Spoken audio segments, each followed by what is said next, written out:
नमस्कार दोस्तों, मैं सुमित वर्मा आप सभी को बहुत बहुत स्वागत करता हूं अपने इस चैनल पे। और मैं पूरी तरह से उम्मीद करता हूं कि आप लोग पूरी अपनी पढ़ाई अच्छे से कर रहे होंगे, बहुत बढ़िया से कर रहे होंगे। जैसा कि हम जानते हैं, पिछले कुछ टर्म्स में हम लोगों ने पुराने यानी कि प्रीवियस ईयर के कुछ क्वेश्चन सेट जो है प्रैक्टिस सेट स्टार्ट किए हुए थे। और अब ये जो काम है मैं धीमे धीमे बढ़ाता जा रहा हूँ। हम लोग पहले वन वर्ड, सिनोनियम्स, एंटोनियम्स, इडियम्स यानी कि जो वर्ड ग्लॉसरी है इसको जल्दी से कवर करेंगे।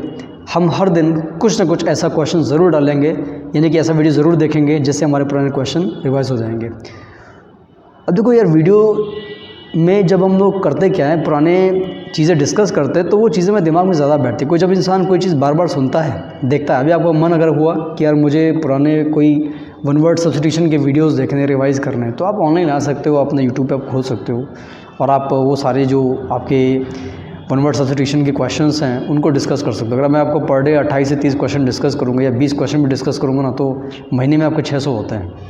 और इवन मैं संडे को भी वीडियो डालूँगा ज़रूर।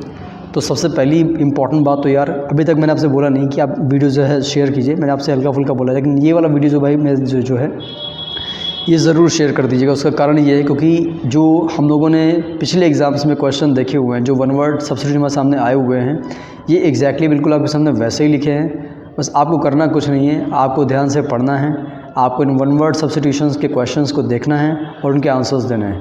आपके साथ साथ जो लोग भी तैयारी कर रहे हैं, अगर वो उसको देखेंगे तो भी वो उसका फ़ायदा उठा पाएंगे। और इसीलिए मैं कह रहा हूँ ये जो वाला वीडियो है, जो कि प्रैक्टिस सेट वाले क्वेश्चंस वाले वीडियो है, ये मेरा भाई शेयर कीजिए और इस वीडियो को ज़्यादा से ज़्यादा फैलाइएगा, ताकि जो भी बच्चे पढ़ाई कर रहे हैं वो उसका पूरी तरह से फ़ायदा उठा पाएँ। ठीक है, तो एक काम करते हैं, आज हम लोग यहाँ पर शुरू करते हैं अपने क्वेश्चन वन वर्ड सब्स्टिट्यूशंस के, जो कि हमारे एग्जाम में आए हुए हैं। आपके सामने 4 ऑप्शन लिखे होंगे, आप भी मेरे साथ अटेम्प्ट कीजिएगा और देखिएगा कि आपको कौन सा क्वेश्चन आया, कौन सा क्वेश्चन आपको समझ में नहीं आया।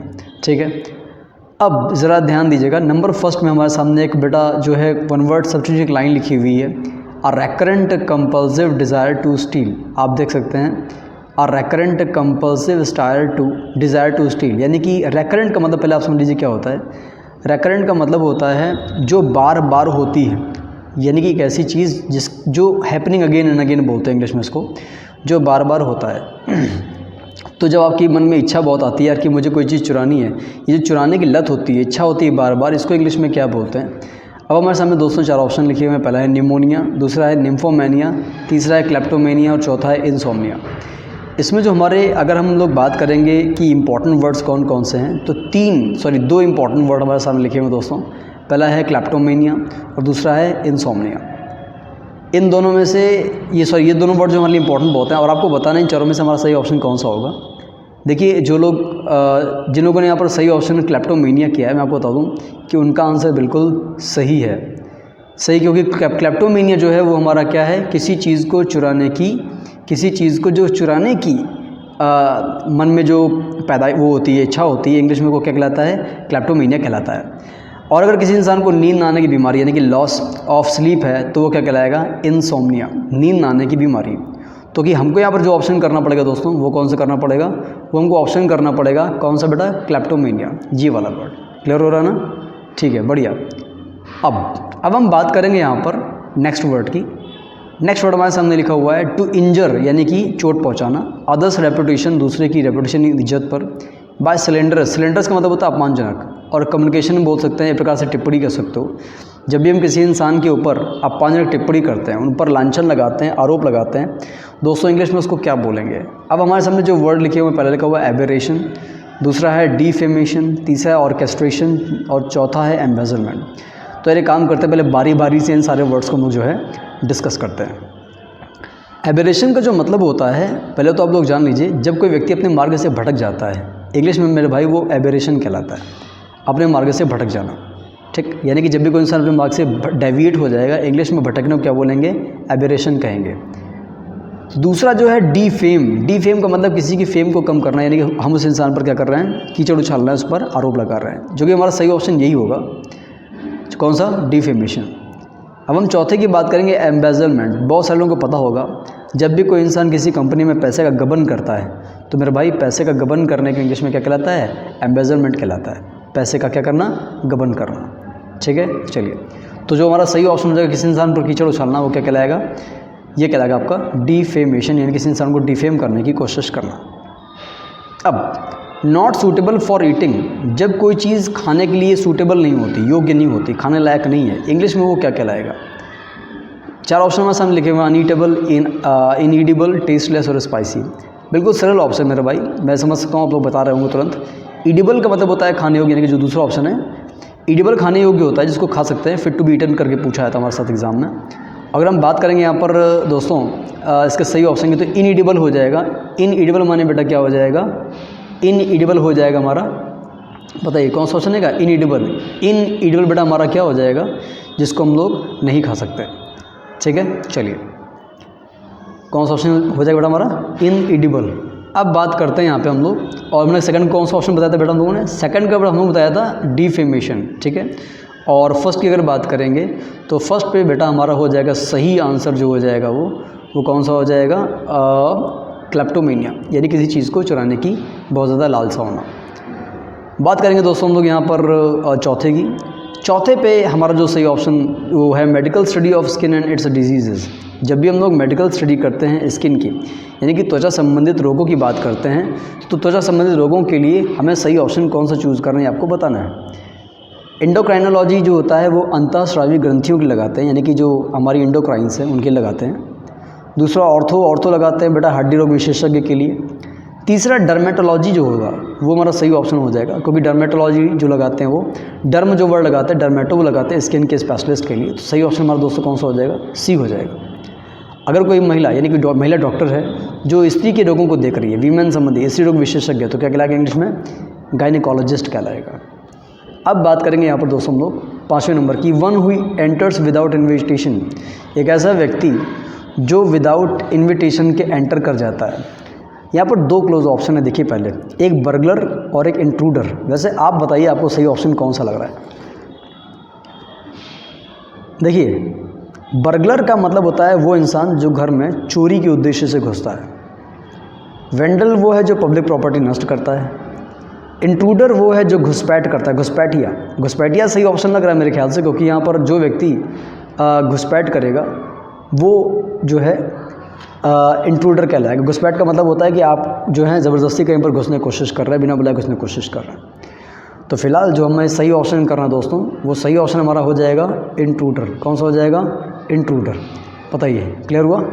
ठीक है, अब अगर हम बात करेंगे यहाँ पर अ स्टोरी, एक ऐसी स्टोरी इनमें जिसमें एनिमल्स स्पीक, इसमें जानवर बोलते हैं और गिव वोलसम मोरल लेसन्स, और लेसन्स सिखाते हैं। यानी कि एक ऐसी कहानी जिस पर नैतिक शिक्षा होती है और उसमें आपको जानवरों के माध्यम से नैतिक शिक्षा दी जाती है, मोरलिटी सिखाई जाती है। वो जो स्टोरी दोस्तों वो इंग्लिश में क्या कहलाएगी बताइए? 4 ऑप्शन सामने लिखे हुए हैं, लेजेंड, फैबल, पैराबल और सागा। इसमें कि पहला ऑप्शन बेकार, 3 ऑप्शन इंपॉर्टेंट हैं, दूसरा, तीसरा, चौथा। आपको क्या लगता है कौन सा ऑप्शन सही करेगा इसमें? देखिए इसमें जो सही ऑप्शन करेंगे मैं बता दूं आपको, इसमें सही ऑप्शन करेंगे हमारा फेबल। फेबल का मतलब एक ऐसी कहानी जिसमें आप लोग जानवरों के माध्यम से किसी इंसान को प्रेरणा यानी कि मोरलिटी देने की कोशिश करते हैं। पैराबल का मतलब होता है कहानी के अंदर कहानी, यानी कि story with in a story. ठीक है, और जो चौथे नंबर पर लिखा हुआ है सागा, सागा का मतलब हो जाएगा संघर्षपूर्ण कहानी। जब किसी इंसान की आप लोग बायोग्राफी पढ़ते हैं तो उसमें उसकी लाइफ की स्ट्रगल दिखाई जाती है। दोस्तों यही हमारा सही ऑप्शन हो जाएगा, सॉरी उस वक्त ये ऑप्शन कौन सा हो जाएगा? सागा होगा। फिलहाल अभी जो मैं सही ऑप्शन करना है वो करना है बेटा इंग्लिश में फेबल। फेबल का मतलब बेटा क्या हो जाएगा? प्रेरणादायक कहानी। तो सही ऑप्शन कौन सा होगा? फेबल। और बिना बुलाए घर में कौन घुसता है, बिना बुलाए कौन आता है? इंट्रूडर, घुसपैठिया। और कौन नंबर चौथे पाएंगे? अगर चौथे में देखिए एक बार रिवाइज पूरा कर लीजिए, स्किन डिजीज़ की बात करते हैं दोस्तों, तो क्या हो जाएगा? डर्मेटोलॉजी। ठीक है, नॉट सूटेबल फॉर ईटिंग, जो खाने योग्य ना हो, क्या कहलाएगा बताइए ज़रा? इनईडिबल। ठीक है, और जो दूसरों की रेपुटेशन इंजर करता है, इंग्लिश में बताइए क्या कहलाएगा हमारा? वो हो जाएगा डिफेमेशन, किसी की इज्जत पर दाग लगाना। चलो अब हम बात करेंगे नंबर 7 पे। देखिए too much official formality, English में बोलते हैं लाल फीताशाही। आप समझ गए होंगे मेरे ख्याल से। ब्यूरोक्रेसी का मतलब होता है जहाँ पर अफसर लोग राज करते हैं। इसका मैं एक सेशन अलग से डालूंगा, परेशान मत होइए, मैं क्लास में पढ़ाऊंगा भी, जहाँ पर आप लोगों को बताया जाएगा कि अलग अलग गवर्नमेंट को के कितने टाइप पूछे जाते हैं, कैसे कैसे टाइप होते हैं। ठीक है, चलो तो डिप्लोमेसी, रेड टेपिज्म, नेपोटिज्म में बताइए कौन सा सही ऑप्शन होगा? इसमें सही ऑप्शन जो मैं बता दूं हो जाएगा आपका दोस्तों, वो कहलाएगा इंग्लिश में रेड टेपिज्म, लाल फीताशाही। लाल फीताशाही का मतलब होता है कि चीज़ों यार इतनी ऑफिशियल फॉर्मेलिटी होती है चीज़ों में कि आपकी जो कॉमन वर्क है वो व्यवधान में पड़ने लगता है, समझ रहे हैं ना। तो इसीलिए रेड टेपिज्म लाल फीताशाही कहलाएगा। नेपोटिज्म जो होता है बच्चों वो कहलाता है भाई भतीजावाद। जब हम लोग अपने सगे संबंधी लोगों को अपने पद बेच देते हैं ऊंचे दामों पर या सस्ते में बेच देते हैं, इंग्लिश में क्या कहलाएगा, वो नेपोटिज्म कहलाएगा।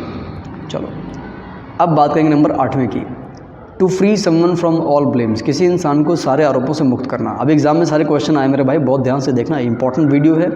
अगर आप नहीं देखेंगे तो फिर आप भूल जाएंगे, क्योंकि एक तो है नहीं, बहुत सारे वर्ड हम लोग को तैयार करने होते हैं। ऐसे देख देख के यार तैयार हो जाएगा तो क्या प्रॉब्लम है, क्लास में तो पढ़ ही रहे हैं अलग से। To free someone from all blames, अगर हम किसी इंसान पर लगे हुए आरोपों को मुक्त कर देते, आरोपों से मुक्त कर देते किसी इंसान को, या जज या कोर्ट उस इंसान को बरी कर देती है सारे आरोपों से, इंग्लिश में क्या कहलाएगा बताइए ज़रा मेरे भाई। इंग्लिश में ये कहलाएगा आपका, चार ऑप्शन पहले आप बताइए, देखिए कौन सा ऑप्शन करना चाहेंगे इसमें। पहला ऑप्शन है फ्लिंग, दूसरा है फॉरबिड, तीसरा है कंसोलिडेट और चौथा है एग्जोनरेट। अब हमको इसमें करना क्या है, हमें इसको चारों ऑप्शन में से एक ऑप्शन सही चूज़ करना है। अगर आपने ध्यान दिया हो तो मैंने आपको बताया था किसी व्यक्ति को आरोपों से मुक्त करने के लिए जो सही ऑप्शन लगाएंगे वो कौन सा लगाएंगे बताइए, एग्जोनरेट करेंगे। एग्जोनरेट हमारा सही ऑप्शन है। जब हम किसी व्यक्ति पर लगे आरोपों को मुक्त कर देते हैं तो इंग्लिश दोस्तों क्या कहलाता है, ये एग्जोनरेट कहलाता है। चलो अब हम लोग यहाँ पर देखिए बात करेंगे नेक्स्ट क्वेश्चन की, ठीक है। देखिए नेक्स्ट क्वेश्चन की बात करते हैं। यहाँ पर एक क्वेश्चन हमारे सामने लिखा हुआ है, देखिए ज़रा ऐसा क्वेश्चन क्या लिखा हुआ है। क्वेश्चन लिखा हुआ हमारा, to free someone from all the burial of a corpse. एक बात बताइए, जब भी आप किसी, पहले तो कॉर्प्स मतलब क्या होता है, dead body of a man, human dead body.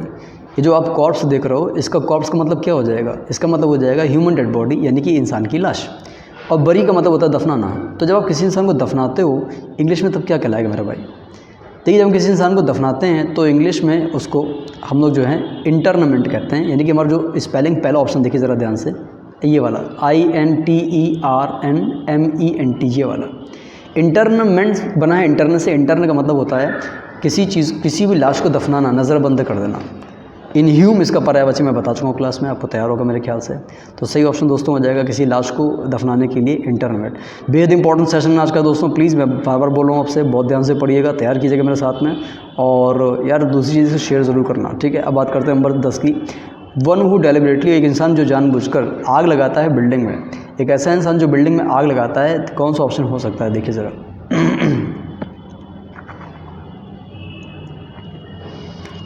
देखिए जो इंसान बिल्डिंग में आग लगाता है वो कहलाएगा आपका आर्जनिस्ट, क्योंकि आपको बताया जा चुका है कि आर्जन का मतलब होता है आग, आर्जन का मतलब होता है आग लगाने वाला, आगजनी। तो आर्जनिस्ट कौन हो जाएगा देखिए ज़रा, आर्जनिस्ट मेरे भाई वो हो जाएगा जो इंसान क्या करता है, आग लगाता है, ठीक है। चलो that which can not be efface. अब आप एक काम करो, पहले नंबर 11 पे जो ई फेस लिखा है इसकी हिंदी पढ़ो। देखिए जब हम किसी चीज़ का फेस यानी कि जो चेहरा होता है ख़त्म कर देते हैं, बिगाड़ देते हैं, मतलब समझ रहे हो, हम कुछ ऐसा करते हैं कि हम किसी चीज़ का अस्तित्व ही ख़त्म कर दें, इंग्लिश में उसका अस्तित्व ख़त्म होने के लिए यानी विलुप्त तो हो जाने की इंग्लिश में ई फेस लगाते हैं, ठीक। अब जिसको मिटाया ना जा सके, इंग्लिश में जिसको मिटाया ना जा सके, आप बताइए कौन सा ऑप्शन करेंगे। चार ऑप्शन यहाँ पर लिखे हुए हमारे सामने। पहला लिखा दोस्तों एफेबल, दूसरा लिखा दोस्तों यहाँ पर एलिजिबल, तीसरा लिखा इंडेलिबल और चौथा लिखा invincible. And now you have to tell me कि what option you will choose over there. पहला है एफेबल। एफेबल का मतलब आप अपना ऑप्शन चूज़ कर चुके होंगे, मैं बता दूं आपको। एफेबल का मतलब दोस्तों होता है फ्रेंडली, यानी कि याद है आपको, एमिएबल, एमिकेबल, है ना। तो एफेबल का मतलब होता है फ्रेंडली, ठीक। और एलिजिबल का मतलब होता है जिसे पढ़ा ना जा सके। अब अगर बात करेंगे यहाँ पर हम लोग तीसरे की, तो इनडेलिबल, जिसको मिटाया ना जा सके। ये देखिए जिसको, ये चौथा वाला बता रहा हूँ, जिसको मिटाया ना जा सके। और इनविंसिबल, जिसको जीता ना जा सके। आप बीच में देखिए आपको विन दिखाई पड़ रहा होगा, ठीक है। तो जिसको जीता ना सके क्या कहलाएगा, इनविंसिबल कहलाएगा।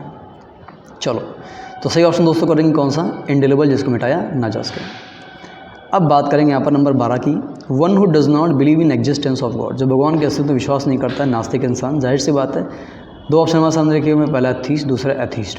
थीस्ट जो लिखा हुआ है वो आस्तिक हो जाएगा, एथीस्ट जो विश्वास नहीं करता यानी कि नास्तिक। कौन सा ऑप्शन करेंगे यहाँ पर दोस्तों, एथीस्ट। क्लियर हो रहा है, चलिए।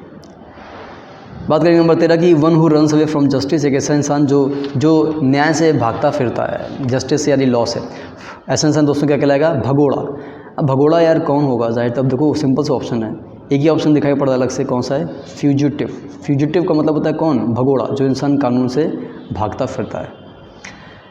पुराने सेट में आए सभी क्वेश्चन मैं डिस्कस कर रहा हूँ, जितने भी आपके ऑप्शन जैसे लिखे थे मैंने बिल्कुल वैसे लिखे हुए हैं, इसमें मैंने कोई फेरबदल नहीं किया दोस्तों, ध्यान से पढ़िएगा, कोई सारे ऑप्शन इसके इंपॉर्टेंट हैं, सारे क्वेश्चन इंपॉर्टेंट हैं। अब यार बात करेंगे नंबर 14 की, देखिए one who deserves all praise, जिस इंसान की प्रशंसा करना बहुत ज़रूरी है, यानी जिस इंसान ने कोई ऐसा काम किया है जिसे हम उसकी तारीफ़ करेंगे दोस्तों, इंग्लिश में क्या कहलाएगा? We have 4 options. पहला है ईगोइस्ट, दूसरा है ईगोटिस्ट, तीसरा है लॉर्डेबल, चौथा है डिलीजेंट। अब आप मुझे बताएंगे कौन सा ऑप्शन करेंगे। देखिए ईगोइस्ट जो घमंडी होता है, और ईगोटिस्ट आपको याद होगा जो अपने मुंह से अपनी तारीफ़ करता है। चौथा डिलीजेंट होता है मेहनती, और मेहनती जो होता है हम लोग वो करेंगे नहीं, हम लोग करेंगे यहाँ पर सही ऑप्शन दोस्तों लॉर्डेबल। लॉर्डेबल सही ऑप्शन करेंगे मेरे भाई, क्योंकि लॉर्डेबल जो होता है इसका मतलब होता है तारीफ़ करना, लॉर्ड से बना हुआ, लॉर्ड का मतलब होता है तारीफ़ करना, और जिस इंसान ने तारीफ़ करने योग्य काम किया इंग्लिश में क्या कहलाएगा? लॉर्डेबल, यानी कि प्रशंसनीय। जब इंग्लिश में लॉर्डेबल आता है मेरे भाई, इंग्लिश में जब लॉर्डेबल आता है तो ये पर्यायवाची तौर पर जब पूछा आता है ना, तो प्रेज वर्दी इसका सही ऑप्शन पूछते हैं, प्रेज वर्दी इसका सही ऑप्शन जो है पूछा जाता है। ठीक है, चलो अब आप बताइए मुझे सॉरी, बात करेंगे 15 की। वन हु इज़ स्किलफुल, एक ऐसा इंसान जो कि कोई काम करने में स्किलफुल है, यानी कि योग्य है, टैलेंटेड है। डेक्स्ट्रस करेंगे सही ऑप्शन, कोई काम करने के योग्य होना। और कोई ऑप्शन हमारे पास ना बढ़िया भी नहीं है, दिखाई भी नहीं पड़ रहा है, सिंपल है, सरल है, एग्ज़ाम में ऐसे ही आया था तो हम लोगों ने इसको ऐसे ही लिख दिया है। ठीक है, चलो अब नंबर 16 की बात करेंगे। Of one's own will. अब पहले तो समझिए विल का मतलब क्या होता है। देखिए ये जो आप विल देख रहे हो, इस विल का मतलब होता है बच्चों इच्छा। बड़ा क्या होता है इंग्लिश में? इच्छा। ठीक है, विल का मतलब होता है इच्छा, और जब हम कोई काम अपनी इच्छा पे करते हैं यानी कि ऐच्छिक तौर पर करते हैं, इंग्लिश में दोस्तों को क्या कहलाता है? बताइए। 4 ऑप्शन लिखे हैं, आप कौन से करना चाहेंगे? आप बताइए। आप यहाँ पर करना चाहेंगे सही ऑप्शन वॉलंटरी। वॉलंटरी का मतलब होता है जो काम अपनी इच्छा से करें। अब आप देखिए ज़रा ध्यान से, जो वॉलंटरी है, बचपन में आपको आपने पढ़ा होगा ऐच्छिक मांसपेशियाँ और अनैच्छिक मांसपेशियाँ, यानी कि वो मसल्स जिन पर हमारी कंट्रोल है, हम अपनी इच्छा से उन पर अपना काम कर सकते हैं, वो इंग्लिश में वॉलंटरी मसल्स कहलाएगा। तो वॉलंटरी का मतलब होगा जो अपने काम अपनी इच्छा से किया हो, इंग्लिश में क्या कहलाएगा दोस्तों? वॉलंटरी कहलाएगा। नंबर 17 की बात करते हैं। नंबर 16 में एक वर्ड है मैंडेटरी। मैंडेटरी का मतलब होता है कंपलसरी, यानी कि जिसको पालन करना ज़रूरी यानी कि वो बहुत ज़्यादा कंपलसरी। अब बात करिए नंबर 17 की। One who has long experience, है ना, यानी जो इंसान जिसको लॉन्ग एक्सपीरियंस हो, क्या कहलाएगा बताइए? Veteran, novice, expert, practitioner. 2 ही ऑप्शन इसमें काम किए हैं, पहला है वेटरन, दूसरा है नोविस। वेटरन का मतलब होता है अनुभवी, यानी कि जो हमारा सही ऑप्शन होगा दोस्तों वो यही हो जाएगा। इंग्लिश में क्या कहलाएगा? वेटरन, अनुभवी। नोविस का मतलब होता है नौसिखिया, यानी कि एक ऐसा इंसान, अगर आप देखें इस क्वेश्चन का आंसर तो सही आंसर हमारा कौन सा होगा बताइए? सही आंसर वेटरन होगा, है ना। लेकिन जो नोविस होता है, नौसिखिया, वो क्या है? नोविस, नौसिखिया वो होता है जिसने कोई काम नया सीखना शुरू किया है और वो अभी मेरे भाई फ्रेशर है ना, बिगिनर है। तो नोविस का मतलब क्या होगा? नौसिखिया। इंग्लिश में कैलो, CALLOW, इसका मैं पर्यायवाची बता चुका हूँ। देखिए मैं आपको साथ में रिवाइज भी कराता जा रहा हूँ ताकि आपको कम से कम पता तो चले कि कौन सा सही ऑप्शन हो सकता है। स्टडी ऑफ एंशिएंट थिंग्स, पुरानी चीज़ों की बात करेंगे। अगर हम पुरानी चीज़ों का अध्ययन कर रहे हैं तो जाहिर सी बात है 4 ऑप्शन में से हमको एक ही ऑप्शन मिलता है, वो कौन सा है दोस्तों? आर्कियोलॉजी। आपको याद होगा पुरातत्व विभाग की बात कर रहे थे जब भी हम अवशेषों का अध्ययन कर रहे थे इंग्लिश में, तो दोस्तों ये क्या कहलाएगा? आर्कियोलॉजी कहलाएगा। आर्कियोलॉजी का मतलब दोस्तों हो जाएगा पुरानी चीज़ों का अध्ययन करना। बात करेंगे नंबर 19 की। To die without making will. मैं आपको पढ़ा चुका, अभी मैंने 2 दिन पहले ही पढ़ाया है। जो इंसान बिना वसीयत के मर जाए क्या होगा? कोई ऑप्शन इंपॉर्टेंट नहीं है इसमें, एक ऑप्शन इंपॉर्टेंट है, वो है इंटेस्टेट। टेस्टामेंट लगाते हैं हम लोग जो है वसीयत के लिए, और इंटेस्टेट एक ऐसा इंसान जो बिना वसीयत के मर जाता है। ठीक है दोस्तों, चलिए ठीक है। समवन हु इज़ डेजिग्नेटेड, एक ऐसा इंसान जो कि जिसको पद दिया गया है टू हियर, ताकि वो दोनों पक्षों की बातें सुनेगा, झगड़े में दोनों पक्षों की बातें सुनेगा, एंड मेक जजमेंट, और अपना फैसला सुनाएगा।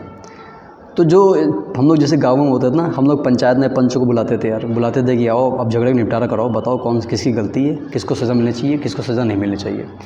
तो 4 ऑप्शन लिखे हमारे सामने, आर्बिट्रेटर, काउंसलर, मैनेजर, मैजिस्ट्रेट। एक ही ऑप्शन अलग नज़र आ रहा है दोस्तों, आप लोग समझ गए होंगे। आर्बिट्रेटर जिसको बोलते हैं मध्यस्थ या पंचायत पंच, जो हमारा झगड़े का निपटारा कराता है, ऐसे इंसान को क्या बोलेंगे, आर्बिट्रेटर कहेंगे। ठीक है, बाकी ऑप्शन इंपॉर्टेंट नहीं है, बात करते हैं नेक्स्ट की। 21 की पे आएंगे, that which can not be avoided. ये बेहद इंपॉर्टेंट है, इसको ध्यान से पढ़ना पड़ेगा मेरे भाई। पहली बात तो यार आप ध्यान दो कि अवॉइड का मतलब क्या होता है। अवॉइड का मतलब, कई लोग सोचते हैं कि यार अवॉइड का मतलब होता है किसी को हमने देख लिया, अवॉइड कर दिया, मतलब नज़रअंदाज कर दिया। अवॉइड का मतलब इंग्लिश में मेरे भाई कुछ ऐसा नहीं लिया जाता। अवॉइड का मतलब इंग्लिश में जो लिया जाता है वो लिया जाता है किसी चीज़ से परहेज़ करने के सेंस में, या किसी इंसान से किसी चीज़ से बचने के सेंस में। अब अगर आप देखें तो जिससे बचा ना जा सके, यानी कि जो चीज़ अटल है, जिसको टाला ना जा सके। अब जैसे मौत क्या है, अटल है। बुढ़ापा क्या है, अटल है। हम इसको होने से रोक नहीं सकते, that you can not avoid happening, no. अब इंग्लिश में जब हम इसकी बात करेंगे तो 4 ऑप्शन में सही ऑप्शन बनेगा इनएविटेबल। इनएविटेबल दोस्तों को क्या होता है बताइए ज़रा। इनएविटेबल का मतलब होता है कि जिससे बचा ना जा सके। जब हम लोग इसका पर्यायवाची बनाएंगे तो अनअल्टरेबल, आपको याद होगा मैं पढ़ा चुका हूँ क्लास में। जैसे एग्जांपल बोल सकते हैं आप, डेथ इज़ इनएविटेबल, यानी कि जो मौत है वो क्या है, अटल है, आप उससे बच नहीं सकते। चलिए बात करेंगे दोस्तों 22 की। One who is concern with the welfare of others, जो हमेशा दूसरों की चिंता बहुत करता है, दूसरों की देखभाल करता है, दूसरों का जो है देखरेख करता है, उनकी सहायता करता है। अब यहाँ पर हमारे सामने 4 ऑप्शन लिखे हैं। मैं आपको बता दूँ दोस्तों, पहला एस्केटिक क्या है, पहला तो ये समझो। देखो ये जो आप एस्केटिक देख रहे हो ना मेरे भाई इंग्लिश में, यार इसका मतलब होता है जब कोई इंसान सन्यासियों जैसा जीवन जीता है, ऐसी लाइफ को एस्केटिक लाइफ कहते हैं। यानी कि जहाँ पर हम लोग लग्जरी से दूर रहते हैं। आपने देखा होगा नागाज़, यार जो नागा बाबा होते हैं ना, जो हमारे पुराने साधु संत होते थे, क्या करते थे बताओ, बिल्कुल साधु जैसा जीवन जीते थे यार। शरीर पे धोती कुर्ता होता था बस, या धोती होती तो कुर्ता भी नहीं होता था। तो वो लोग नग्नावस्था में अपना घूमा करते थे, उनको किसी चीज़ से परवाह नहीं थी, ज़िंदगी में कोई लग्जरी नहीं चाहिए थी। मैं ओरिजिनल बाबा की बात कर रहा हूँ, आजकल के बाबाओं की बात नहीं कर रहा हूँ। आजकल के बाबा तो सारे शौक करते हैं और जानते हैं कितना बढ़िया जो है उनकी लाइफ रहती है। सही ऑप्शन, सॉरी एस्केटिक तो हो गया। हेडोनिस्ट जो है हमारा, वो देखिए क्या है हेडोनिस्ट मेरे भाई। ये है वो व्यक्ति जो जीवन को लग्जूरियस वे में जीने का विश्वास रखता है, जिसको कहना है कि ज़िंदगी में भैया जब तक जीना है तो भैया लग्जरी से जीना है, तभी ज़िंदगी में मज़ा आएगा। 4 दिन की चांदनी फिर अंदर ही रहता है। ऐसे इंसान जब बिलीव करता है, इंग्लिश में हेडोनिस्ट कहलाता है। ठीक, अब बात करेंगे जो सही ऑप्शन हमारा है वो है आल्ट्रुइस्ट। एक ऐसा इंसान जो दूसरों की सहायता के लिए अपना सब कुछ दांव पर लगा दे, ये मेरे भाई कहलाएगा आल्ट्रुइस्ट। आल्ट्रुइस्ट वो इंसान है जो दूसरों की सहायता करता है। लेकिन अब आपको मैं बताऊँ आपको कि आपको याद होगा सैमरिटन, मैंने एक वर्ड बताया था, अगर वो आता यहाँ पे तो हम लोग उसको प्राथमिकता दे देते, इसको नहीं करते, क्योंकि यहाँ पर लिखा है जो चिंतित है दूसरों के भले के लिए, लेकिन करता नहीं है। अभी किसी को भलाई करने वाले की बात आएगी ना मेरे भाई, तो इंग्लिश सबसे पहले हम लोग क्या करेंगे, सैमरिटन का यूज़ करेंगे। चलो क्लियर हुआ, बताइए। अब हम लोग बात करते हैं यहाँ पर, देखिए नंबर 23 की। क्या लिखा हुआ है, सॉन्ग, एक ऐसा सॉन्ग जो कि गाया जाता है किसी की मौत पर। किसी की मौत पर गाई जाने वाली पोयम कौन सी है? ओड, बैलाड, एलेजी या सन्नेट। सन्नेट पोयम जो होती है मेरे भाई, ये कहलाती है दोस्तों 14 लाइन की पोयम। जब कोई पोयम 14 लाइन की होती है, जैसे कि विलियम शेक्सपियर की मर्सी पोयम है, तो 14 लाइन की जो पोयम दोस्तों कहलाएगी वो क्या कहलाएगी, सोनेट कहलाएगी। एलेजी यहाँ पर सही पोयम है। जब हम लोग किसी मरे इंसान की याद में गीत गाते हैं मेरे भाई, तो दोस्तों क्या कहलाता है, ये एलेजी कहलाता है। बताइए, क्लियर होगा ना, यही सही ऑप्शन हो जाएगा हमारा। अ पर्सन, अच्छा जब बात करें बैलाड की, यार बैलाड की बात बताना भूल गया आपको, नंबर 23 में वापस आइए ज़रा। देखिए बैलाड का मतलब क्या होगा, बैलाड का मतलब होगा लॉन्ग नरेटिव पोयम। पोयम वैसे छोटी मोटी होती है, लेकिन जब पोयम बिल्कुल बुक करो, ग्रहण कर ले मेरे भाई इंग्लिश में, तो ये क्या कहलाएगा, बैलाड कहलाएगा। आइए, a person extremely desirous for money. जिन लोगों ने मेरे पुराना वीडियो नहीं देखा है अभी 1 हफ्ते के बीच में, मैंने आपको जो वोकैब का वीडियो बताया था, 1 वर्ड सब्स्टिट्यूशन का, तो मैंने पढ़ाया था। देखिए आ भी गया कि जब कोई चीज़ किसी चीज़ के लिए इतना ज़्यादा भूखा होता है, चाहे वो पैसा हो, चाहे वो नॉलेज हो, चाहे वो भोजन हो, उस भूखे व्यक्ति को इंग्लिश में हम लोग क्या कहते हैं, एवरिशियस कहते हैं। आपको जब एवरिशियस सिनोनिम के तौर पर आएगा तो आपको लालची करके दिया जाएगा, यानी कि ग्रीडी करके दिया जाएगा। आपको ग्रीडी उसका मेरा भाई पर्यायवाची बनाना होगा। ठीक है। माइजर क्या होता है, कंजूस होता है। फर्वेंट जो है, जिसमें जोश बहुत हो, एक ऐसा इंसान जो जोशीला है, ठीक है, किसी चीज़ को लेकर उत्सुक है, क्यूरियस है, तो इंग्लिश में क्या कहलाएगा, फर्वेंट कहलाएगा। बात करते हैं नंबर 25 की, to cut off body organ. शरीर का कोई अंग जब हम काट कर दोस्तों अलग कर देते हैं ना, तो शरीर का अंग काट कर अलग करने के लिए कौन सा ऑप्शन लगाएंगे? आप बताइए आपको कौन सा ऑप्शन सही लग रहा है, ज़रा देख लीजिए सारे option. Amputate, lacerate, slay, eviscerate. सही ऑप्शन दोस्तों जो होगा वो क्या कहलाएगा? एम्प्यूटेट कहलाएगा। एम्प्यूटेट मतलब होता है शरीर का कोई अंग काट कर अलग कर देना। ठीक है, चलो अब लैसरेट की बात करते हैं। धारदार हथियार से जब त्वचा छील जाती है तो भैया लैसरेट और एविसरेट दोनों में से कोई ऑप्शन कर सकते हैं। धारदार हथियार से यानी किसी वेपन से अभी से त्वचा छील जाती है, त्वचा छील देते हैं, धार उसमें निशान लगा देते हैं, तो क्या कहलाएगा? लैसरेट या एविसरेट। रब या वाइप आउट। वाइप आउट, जिन लोगों ने मेरा कोई पुराना वीडियो नहीं देखा है मैं उनको बता दूं, वाइप यानी मैंने पूछना होता है। अगर हम लोग वाइप में आउट लगा देते हैं तो वाइप आउट का मतलब होता है बड़ी संख्या में नरसंहार करना। ठीक, तो जब भी इंसान बड़ी संख्या में नरसंहार करता है तब कौन सा पर्यायवाची लगाते हैं? मेरा भाई इंग्लिश में लगाते हैं। अभी मैंने बताया ई फेस। ई फेस का मतलब मैंने बताया दोस्तों कि जब हम लोग बड़ी मात्रा में नरसंहार करते हैं, चीज़ों को का सर्वनाश करते हैं, विलुप्त कर देते हैं चीज़ों का, उनका अस्तित्व समाप्त कर देते हैं, इंग्लिश में क्या कहलाएगा? ई फेस कहलाएगा। ठीक है, बात करेंगे दोस्तों प्लंडर की। प्लंडर का मतलब क्या हो जाएगा? लूटना। लूटना और लूटते समय वहाँ पर क्या करना? बहुत ज़्यादा डिस्ट्रक्शन फैलाना यानी विनाश करना।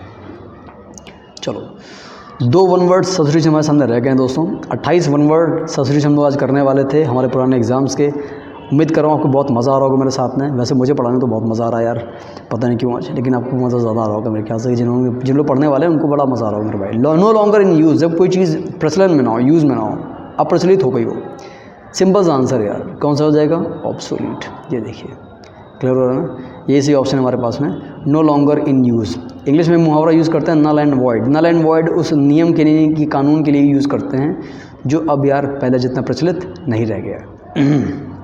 चलो, टू डिस्ट्रॉय कम्प्लीटली, जब हम किसी चीज़ का बड़ी मात्रा में नरसंहार करते हैं, जब किसी चीज़ को बड़ी मात्रा में हम लोग सर्वनाश करते हैं, तो नरसंहार करने के लिए, सर्वनाश करने के लिए, बड़ी मात्रा में विनाश करने के लिए जो सही ऑप्शन लगाते हैं, कौन सा लगाते हैं? सही ऑप्शन दोस्तों लगाते हैं हम लोग यहाँ पर एनिहिलेट। कौन सा सही ऑप्शन लगाते हैं? एनिहिलेट। यही हमारा सही ऑप्शन है। आपको याद होगा मैसाकर नरसंहार होता है तो एनिहिलेट उसका पर्यायवाची होता है। चाइल्ड की बात करेंगे मेरे भाई तो क्या हो जाएगा? ये डांटना हो जाएगा। क्लियर हो गया ना? चलो, 28 वन वर्ड सब्सिट्यूशन हमारे यहाँ दोस्तों समाप्त हुए। एक काम करो यार, एक इससे पहले कि मैं इसको ख़त्म करूँ पूरा रिवाइज करो मेरे साथ। देखो ज़रा शुरुआत में आ जाओ। ठीक, चलो नंबर फर्स्ट की बात करेंगे दोस्तों। नंबर फर्स्ट में क्या लिखा हुआ है? वेट, नंबर फर्स्ट में दोस्तों क्या लिखा हुआ है? देखिए नंबर फर्स्ट पे लिखा हुआ a recurrent compulsive desire, a recurrent compulsive desire to steal. चुराने के लिए जब मन में बहुत ज़्यादा लालसा जागती कि यार मुझे चोरी करनी है, इंग्लिश में दोस्तों क्या कहलाएगा मेरे भाई? इंग्लिश में कहलाएगा ये क्लैप्टोमेनिया। ठीक है, चलो किसी इंसान पर अगर हम लोग बेटा लांछन लगाते हैं, कीचड़ उछालते, क्या लगाएंगे इंग्लिश में? डिफेमेशन। जो चीज़ खाने योग्य ना हो क्या कहलाएगा? Not suitable for eating. बताइए क्या कहलाएगा हमारा? ये हमारा कहलाएगा दोस्तों इनएडिबल, जो खाने योग्य ना हो। बताइए क्लियर हुआ? मेडिकल स्टडी, अब त्वचा की बात करो मेरे भाई, क्या कहलाएगा? डर्मेटोलॉजी। ठीक है, चलो one who enters without invitation, जो बिना इन्विटेशन के एंटर कर जाए, कौन हो जाएगा? इंट्रूडर, घुसपैठिया। वेंडल कौन होता है? पब्लिक प्रॉपर्टी नष्ट करने वाला। ये मैंने ऑप्शन मतलब ऐसे बता दिया है। 6 की बात करेंगे, एक ऐसी स्टोरी जिसमें जो एनिमल्स हैं वो बोलते हैं और अपनी कहानियाँ बताते हैं, जिसमें हमको प्रेरणा मिलती है। मेरे भाई इंग्लिश में क्या कहलाएगा आपका? ये फेबल कहलाएगा। टू मच ऑफिशियल फॉर्मेलिटी, बहुत ज़्यादा फॉर्मेलिटी करना, इंग्लिश में क्या कहलाएगा? ये कहलाएगा रेड टेपिज्म, लाल फीताशाही। हमेशा आप लोग ये वाली जो लाइन है मेरे भाई याद रखना, इस लाइन से आपको पता चल जाएगा कि ये क्या है। अगर हम किसी इंसान को सारे ब्लेम से मुक्त कर देते हैं मेरे भाई, ये कहलाएगा एक्सोनरेट। ठीक है, चलो लाश को दफनाना, ये इंग्लिश में दोस्तों कहलाएगा आपका इंटरनमेंट। इंटर में एन लगा है, इंटरनमेंट है भाई, ध्यान रखना। जो इंसान चीज़ों पर आग लगाता है क्या कहलाएगा? आर्जनिस्ट। चलो, जो मिटाया ना जा सके, जिसको डिलीट ना किया जा सके, इंडिलीबल। बीच में ध्यान दो, क्या लिखा हुआ? डिलीट, डिलीबल, इंडिलीबल, जिसको मिटाया ना जा सके। One who does not believe in existence of, जो भगवान के ऐसे विश्वास ना करे, नास्तिक इंसान, कौन कह जाएगा? एथीस्ट। जो कानून से भागता फिरता है, कौन हो जाएगा? फ्यूजिटिव।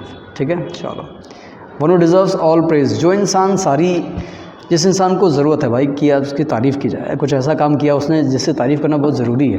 तो मैं देखो मच्छर मार रहा हूँ बैठ के यार, देखो हाँ क्या कहलाएगा दोस्तों? ये लॉडेबल कहलाएगा।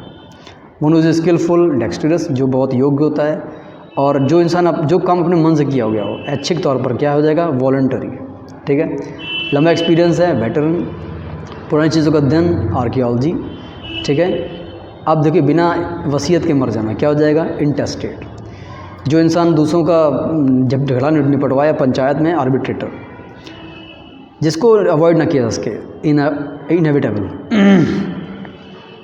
चलो, one who is concern with the welfare of others, जो दूसरों की वेलफेयर से बड़ी चिंतित रहता है मेरा भाई। इंग्लिश में क्या कहलाएगा ये यार, इंग्लिश में कहलाएगा तुम्हारा अल्ट्रुइस्ट। देखो ज़रा, ये सैमरिटन तो पहले टिक कर देते हैं। मौत पर अगर हम लोग किसी को गाना गा रहे हैं मेरे भाई, क्या कहलाएगा, एलर्जी, ठीक है। चलो अब देखो, a person extreme desire for money, जो पैसे के लिए बहुत ज़्यादा भूखा, पैसे के लिए, खाने के लिए, ज्ञान के लिए, एवरिशियस।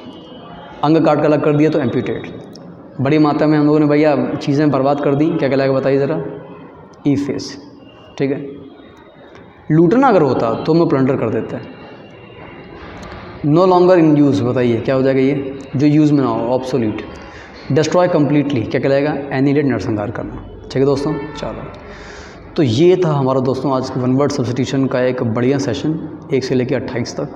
बहुत मज़ा आया मुझे कराने में यार, तुमको बहुत मज़ा आया होगा यार। तो पूरा रिवाइज़ हो जाता पूरा, इतना रिवाइज़, मतलब आप समझे कि आधे घंटे में इतनी सारी चीज़ें ऑप्शन सहित पढ़ दें तो पूरा रिवाइज़ हो जाता है, पूरा मज़ा आ जाता है दोस्तों करना में।